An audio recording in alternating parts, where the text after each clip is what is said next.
오늘은 본문의 말씀을 통해 비록 강하고 많을지라도 라는 제목으로 하나님의 말씀 증거하도록 하겠습니다.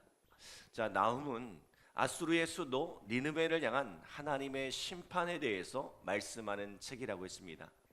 자, 지난날 니느웨는 선지자 요나로 말미암아 하나님의 심판이 유보되었습니다. 그들은 40일이 지나면 니느웨가 망하리라 선포했던 이 요나의 외침을 허투루 듣지 않았습니다. 이방신을 섬기던 그들은 하나님을 믿고 왕으로부터 온 백성에 이르기까지 금식하며 죄에서 돌이켰습니다. 자, 그러나 100여 년의 세월이 지난 지금 아수르의 모습은 어떻습니까? 중동 지역의 신흥 강자로 부상하며 중동의 패권을 장악한 아수르는 포악을 일삼았습니다. 수많은 병거와 기병으로 무장한 강력한 군대는 헤아릴 수 없이 많은 피를 흘리며 그들이 밟는 모든 땅을 폐허로 만들어 버렸습니다. 북이스라엘이 아수르에 멸망하고 또 유다의 여러 성읍이 아수르에 짓밟혔습니다. 아수르는 그 시대를 살아가는 모든 이들에게 큰 두려움의 대상이 되었습니다. 무엇보다 이 강력한 아수르의 시대는 절대로 저물지 않을 것 같았습니다. 그런데 오늘 이처럼 아수르에 짓밟히며 고통을 당하고 있는 유다를 향해 선지자 나훔은 위로와 소망의 메시지를 전합니다. 바로 아수르를 향한 심판, 특별히 그들의 수도인 니느웨의 멸망을 선포하고 있는 것입니다. 자, 세상을 창조하시고 세상 만물을 다스리시는 하나님, 바다를 꾸짖으시고 강을 말리시는 하나님, 지축을 흔들어 산을 평지로, 평지를 산으로 만드시는 하나님께서 분노를 쏟으시면 그 누가 감당할 수 있겠냐는 것입니다. 비록 온 세상을 두려움에 떨게 하는 아수르일지라도 하나님의 진노 앞에서는 그들이 할 수 있는 일이 아무것도 없다는 것입니다. 자, 오늘 이어지는 본문에 보면 그런 하나님을 대적할 수 있다고 생각한 한 사람의 이야기가 등장합니다. 자, 우리 9절로 11절 말씀 함께 읽겠습니다. 9절로 11절 시작. 너희는 여호와께 대하여 무엇을 꾀하느냐? 그가 온전히 멸하시리니 재난이 다시 일어나지 아니하리라. 가시덤불같이 엉클어졌고 술을 마신 것 같이 취한 그들은 마른 지푸라기 같이 모두 탈 것이거늘 여호와께 악을 꾀하는 한 사람이 너희 중에 나와서 사악한 것을 권하는도다. 아멘. 자, 악을 꾀하는 한 사람, 아수르를 이끌었던 아수르의 여러 왕들을 뜻합니다. 특별히 지난날 예루살렘을 포위하고 히스기야를 겁박했던 산헤립을 생각나게 하죠. 열왕기하 18장에 보면 산헤립이 18만 5천의 군대를 이끌고 유다를 쳐들어왔습니다. 그는 예루살렘을 포위한 후에 악독한 말로 하나님을 모독합니다. 수많은 민족들 중에서 어느 한 신이 그의 땅을 왕의 손에서 건진 이가 있겠냐는 거예요. 그러니 너희 신 여호와도 내 손에서 너희를 건지지 못하리라 히스기야와 그의 백성을 겁박합니다. 그들은 자신들이 가진 무기와 숫자의 많음으로 인해 악독한 말을 쏟아내고 있지만 그들의 실체는 무엇입니까? 엉클어진 가시덤불 같고 횡설수설 술에 취한 이와 같다는 거예요. 무엇보다도 그들은 마른 지푸라기와 같아서 불이 붙으면 순식간에 사라질 존재라는 것입니다. 자, 이 일의 결론이 어떻게 되었어요? 히스기야가 선지자 이사야와 함께 기도할 때 하나님께서 그의 기도를 들으시고 응답하셔서 그 밤에 아수르 진영의 18만 5천 군대를 진멸하셨습니다. 그 허다한 군대가 하룻밤새 지푸라기 타듯이 사라진 것입니다. 이에 산헤립은 부끄러움 가운데 니느웨로 돌아갔고 자기가 섬기던 신 니스록의 신전에서 그 아들들의 손에 죽임을 당하고 말죠. 그가 섬기던 신전이 그의 무덤이 된 것입니다. 사내립은 여호와 앞에서 악을 꾀하며 그 군대의 힘을 자랑하고 숫자의 많음을 자랑했습니다. 그러나 하나님께서 진노하시니 유다를 두려움에 떨게 했던 그 어마어마한 군대가 불붙은 지푸라기와 같이 순식간에 소멸하고 말더란 것입니다. 장차 아수르의 운명이 이와 같으리란 것이죠. 우리 12절로 14절 함께 읽어볼까요? 12절로 14절 시작. 여호와께서 이같이 말씀하시기를 그들이 비록 강하고 많을지라도 반드시 멸절을 당하리니 그가 없어지리라. 내가 전에는 너를 괴롭혔으나 다시는 너를 괴롭히지 아니할 것이라. 이제 내게 지은 그의 멍에를 내가 깨뜨리고 내 결박을 끊으리라. 나 여호와가 내게 대하여 명령하였나니 내 이름이 다시는 전파되지 않을 것이라. 내가 내 신들의 집에서 새긴 우상과 부은 우상을 멸절하여 내 무덤을 준비하리니 이는 내가 쓸모없게 되었음이라. 아멘. 자, 사내립과 그의 군대가 멸절되었으나 아수르는 여전히 중동의 패권을 잃지 않았습니다. 여전히 자신의 힘과 숫자를 자랑하며 주변 나라를 유다를 고통 속에 몰아넣고 있었습니다. 그런데 하나님께서 이번에는 아수르를 제대로 심판하시겠대요. 그들이 다시는 유다를 괴롭히지 못하도록 멸절하시리란 것입니다. 유다를 향한 멍에를 깨뜨리고 결박을 끊으시리라 말씀합니다. 그의 우상의 집을 멸절하여 무덤이 되게 하시겠다고 말씀합니다.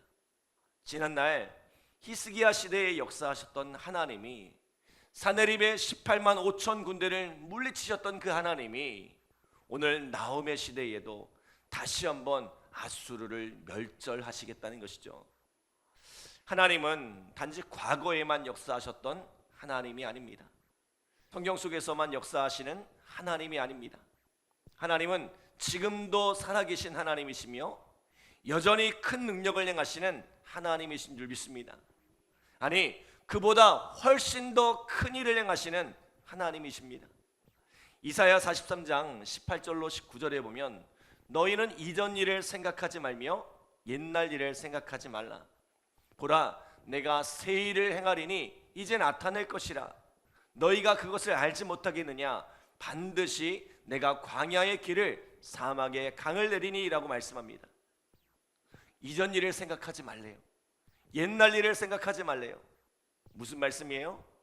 하나님께서 그들의 조상 가운데 큰 기적과 능력을 행하셨고 자손 대대로 그것을 가르쳐 기억하게 하셨지만 이제는 그것을 다 잊어버리래요. 왜요? 하나님께서 새 일을 행하실 것이기 때문입니다. 과거 그 조상들 가운데 행하셨던 일들과는 비교도 할 수 없을 만큼 큰 일을 행하실 것이기 때문입니다. 예수님도 그렇게 말씀하셨죠. 요한복음 14장 12절에 보면 내가 진실로 진실로 너희에게 이르노니 나를 믿는 자는 내가 하는 일을 그도 할 것이요 또한 그보다 큰 일도 하리니 이는 내가 아버지께로 감이라 라고 말씀합니다. 예수님께서 이 땅 가운데 수많은 기적과 능력을 행하셨지만 이제 우리로 하여금 그것과는 비교도 할 수 없는 큰 일을 행하게 하시리라는 거죠. 여러분, 하나님은 과거의 하나님이 아닙니다. 지금도 살아 역사하시는 큰 능력의 하나님이십니다. 세월이 지나도 그 능력은 쇠하지 않으시며 그의 능력은 무궁하여 우리는 듣지도 보지도 못했던 큰 일을, 새 일을 행하시는 분이십니다. 여러분, 히스기야 앞에 사내립의 18만 5천 군대는 도저히 해결할 수 없는 큰 산과 같은 문제였습니다. 그리고 오늘 나홈의 시대에도 여전히 아수르는 절대로 쇠하지 않는 강력한 나라였습니다. 그러나 전능하신 하나님 앞에서 그들은 마른 지푸라기와 다를 바가 없었습니다. 진노의 불에 저항 한번 해보지 못하고 순식간에 소멸하는 지푸라기와 같더란 거예요. 이 능력의 하나님이 지금도 우리 가운데 역사하고 계신 줄 믿습니다. 오늘 우리 앞에 도저히 감당할 수 없는 문제들이 우리를 휘감고 있습니까? 끝이 보이지 않는, 해결의 실마리가 보이지 않는 문제들이 산처럼 우리를 가로막고 서 있습니까?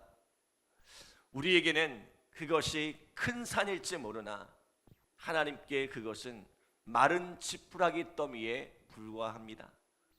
하나님께서 역사하시면 진노의 불이 그것을 순식간에 살라 사라지게 할 것입니다. 그러므로 오늘 선지자는 이렇게 고백합니다. 자, 우리 15절 함께 읽겠습니다. 15절 시작. 볼지어다 아름다운 소식을 알리고 화평을 전하는 자의 발이 산 위에 있도다. 유다야 내 절기를 지키고 내 소원을 갚을지어다. 악인이 진멸되었으니 그가 다시는 내 가운데로 통행하지 아니하리로다 하시니라. 아멘. 나훔은 지금 아수르를 향한, 니느웨를 향한 하나님의 진노와 심판을 말씀하고 있지만 유다에게 이 소식은 어떤 소식이에요? 아름다운 소식, 화평을 전하는 소식입니다. 그들에게는 큰 기쁨의 소식입니다. 사랑하는 여러분, 오늘 우리의 삶에도 이러한 큰 기쁨의 소식들이 들려지기를 소원합니다. 아름다운 소식, 화평의 소식이 전해지기를 소원합니다. 그리고 이 아름다운 소식을 들은 우리가 해야 할 일은 무엇입니까? 절기를 지키고 하나님께 드린 서원을 갚아야 합니다. 다시 말하면 하나님을 예배하고 하나님을 찬송하며 하나님께 거룩히 구별된 백성으로 살아가라는 것입니다. 왜요? 이사야 43장 21절에 보면 이 백성은 내가 나를 위하여 지었나니 나를 찬송하게 하려 함이니라 라고 말씀합니다. 하나님은 우리가 당신의 찬송으로 살아가기를 기대하십니다. 오늘 우리의 삶이 하나님을 찬송하며 살아가는 또 복된 삶이 되어지기를 간절히 기도합니다. 그래서 하나님이 주시는 아름다운 소식, 또 놀라운 승리의 소식, 큰 기적과 능력의 소식들이 날마다 우리의 삶 가운데 들려지는 은혜가 함께하기를 간절히 기도합니다. 기도하겠습니다.